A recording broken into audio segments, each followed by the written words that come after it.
On today's episode of Anime Afterthought, Plunderer episode 11, up my sleeve. Holy fucking shit. I am absolutely at a loss for words. First of all, I called it. I knew something was up with Nana. She just knew too much. She was too in the know to not be of some importance to the story. But I was not expecting that. Now, last we left off, we had the climactic battle between Licht and Sonohara, with their star battle being interrupted by Jail knocking some sense into Licht. Starting out today's episode, we see the aftermath of said fight, and because the star battle was never concluded, it seems All Thing is still hanging around. And I have to say, in the most ironic way, this motherfucker is handsy. But instead of being an all-around pervert like Licht, it seems he has a particular type, and unfortunately, or fortunately, depending on how you're looking at it, Hina's assets are just not up to snuff. Now, in the meanwhile, while this fan service grope fest is going on, Jail has been summoned by the Supreme Commander, aka his father. Now, after the lovey-dovey chibi-esque father shtick had passed, the episode took on a different air about it, a different atmosphere. Everything got really serious. Jail quickly took control of the conversation, asking about the men in black uniforms, where we get a little bit more information about them. They are the military unit serving directly under the royalty, seemingly being commanded under the guise of Schumerman, the villainous-looking character we were introduced last episode, known as the Special Service Unit, or the SSU. And at this point, I am totally getting the clandestine organization, CIA, MI6, spy versus spy vibe from this unit. Jail's father goes on to warn him, this unit is not to be trifled with. They are everywhere, and if you do happen to pick a fight with one of them, you will fucking die. Yeah, thanks for the pep talk, Dad. I pissed myself a little bit. Seriously though, when the commander of a unit is calling himself a fucking wizard and manipulating orphans all while wearing a fucking monocle, yeah, I'm pretty sure those are the fuckers you don't fuck with. Okay, but enough about that. Tell us more about the legendary aces. I was witness to Licht's abilities firsthand, and I gotta be honest, they are breaking the natural laws of this world. What the fuck is going on? And it seems once again, Papa Jail is feeding us another heaping handful of inside information. Well, the legendary aces are surgically modified humanoids. They're humans who have gone through some kind of surgery to obtain the powers they currently have. There was once a squad of these genetically modified, surgically modified human beings. One platoon in particular are the legendary aces that are spoken of. And in this instance, we get a more in-depth visual to go along with what he's saying. And I'm gonna be completely fucking honest, the image itself is quite confusing. We see Licht donning his, what I'm gonna call, scary mask, but then we see Sonohara right next to him in a schoolgirl's uniform. Something that will later make sense, more towards the end of today's episode, but at this point, I'm like, what the fuck is going on? But we do get 3 more silhouettes backing them up, as a total of 5 aces in this little picture right here. And what can I make out?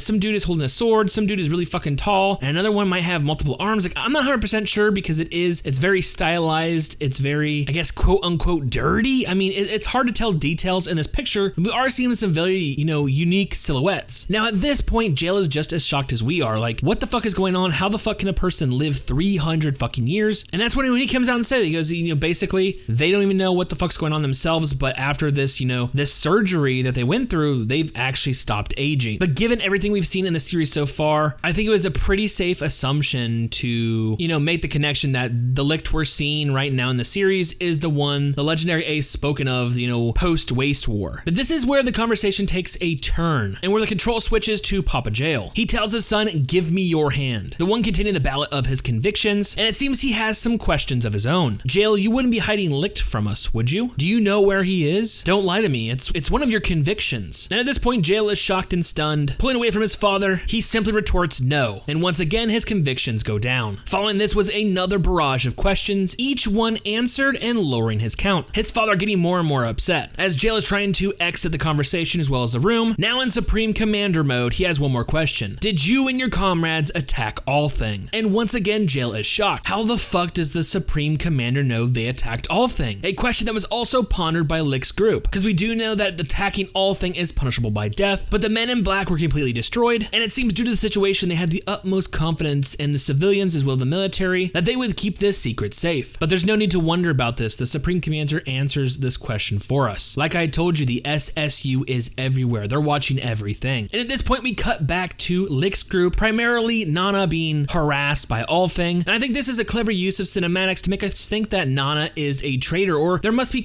some kind of traitor among us. An undercover SSU member, willingly or unwillingly, feeding the military information. But before we can really get down to business, Jail finally appears. And without uttering a word, he begins to approach Licht. Licht. Everyone else being very nonchalant, but Licht seems to be picking up on the aura that is just exuding from jail. You know, his quiet, calm demeanor is very telling, especially to someone over 300 fucking years old, let's face it. Oh, I understand. It went that way. Okay, I guess I'll turn myself in. What the fuck? Remember, attacking all thing is punishable by fucking death. So it seems the conclusion of the conversation between father and son was hand over Licht, and we will spare you and your comrades, or something along the lines of that. And literally no one besides Jail and Licht are having it. Licht has given up because, okay, I understand, I'm cool with it. I'm assuming at this point that motherfucker can easily escape at any point, but no one else is fucking having this. Sonohara, the one that just literally joined the group, is pleading with Jail, even going to him and fucking grabbing him. That requires him to activate his ability, literally shooting out iron shackles to attach her to a wall, the same thing he does with Lin and Pele. Meanwhile, we were given a glimpse of the true traitor. Yes, you know, the very good actor, as I put it, in the demonic episode, you know, the one spouting off about demons. You know the one I'm talking about. The only survivor from the first attack. The military guy that they gave medical care to. Well, it turns out, yeah, he's undercover SSU with a very handy ability for a spy, with the ability to change his face. Yeah, it turns out he was manipulating the situation as well as feeding information to the military, presumably the SSU themselves. But I digress. Back inside, everyone is pleading with Jail to stop, yet who finally stands up to him? Once again, it's Nana. Who the fuck is this chick? Well, given this little sequence, I believe she's a time-traveling legendary ace. Yeah,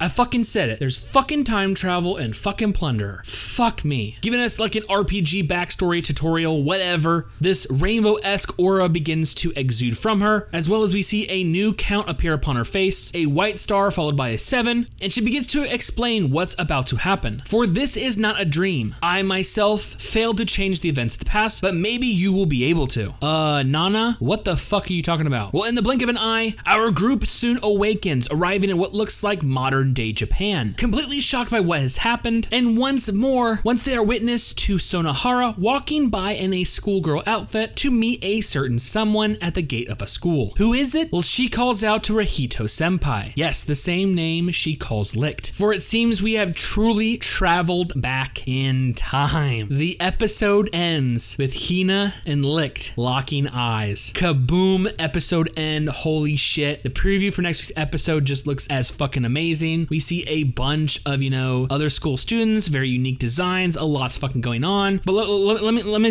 say this. Plunderer just time traveled. We have time travel in fucking Plunderer, and it's fucking Nana. Is Nana a legendary ace? Nana has the ability to send these people back in time. She says this is not a dream. If you fuck up, you can get hurt and you can fucking die. This is time travel. This is temporal manipulation in fucking Plunderer. Holy shit, this episode was fucking amazing. You guys were not lying. Such a goddamn info bomb. So we have the Supreme Commander of the military is Jail's father. Kaboom. Legendary aces were created basically because of surgical modification, and now they basically are immortal, or at least, you know, unaging. Kaboom. There is a covert organization within the military that is basically above the Supreme Commander himself, known as the SSU, who I assume are under the guise of Schumerman because of the whole, you know, scene we got, basically them standing in front of him. Yeah. Kaboom, kaboom, kaboom. The traitor was totally an NPC character that I threw away day fucking one. You know, I did quote how good his acting was. Maybe that should have been a fucking hint. Kaboom, kaboom, kaboom, kaboom. And then we have Nana potentially being a legendary fucking ace, sending the group back in fucking time. And then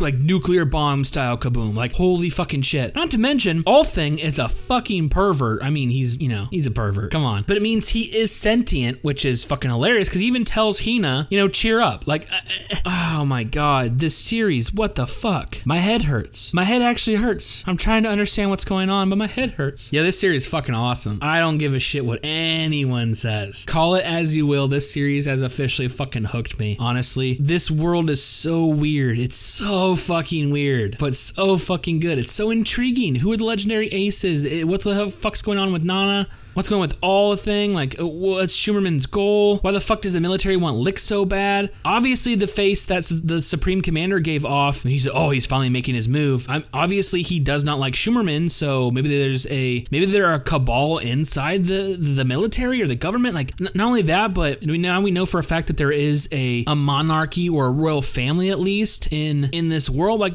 we're getting tons of fucking information so early on. Like, I'm so fucking glad. But to see younger older versions in a modern day setting. Like, I need to know what was the Waste War? Obviously, pre-Waste War, something happened that made us create the Legendary Aces, or what they're now known as the Legendary Aces. But this Waste War is very intriguing. How do we go from normal to basically fantasy fucking world? Like, I don't fucking know. I don't fucking know. I'm so excited, guys. I'm so fucking excited. So with that being said, and Plunderer just looking fucking amazing, I cannot wait for future episodes.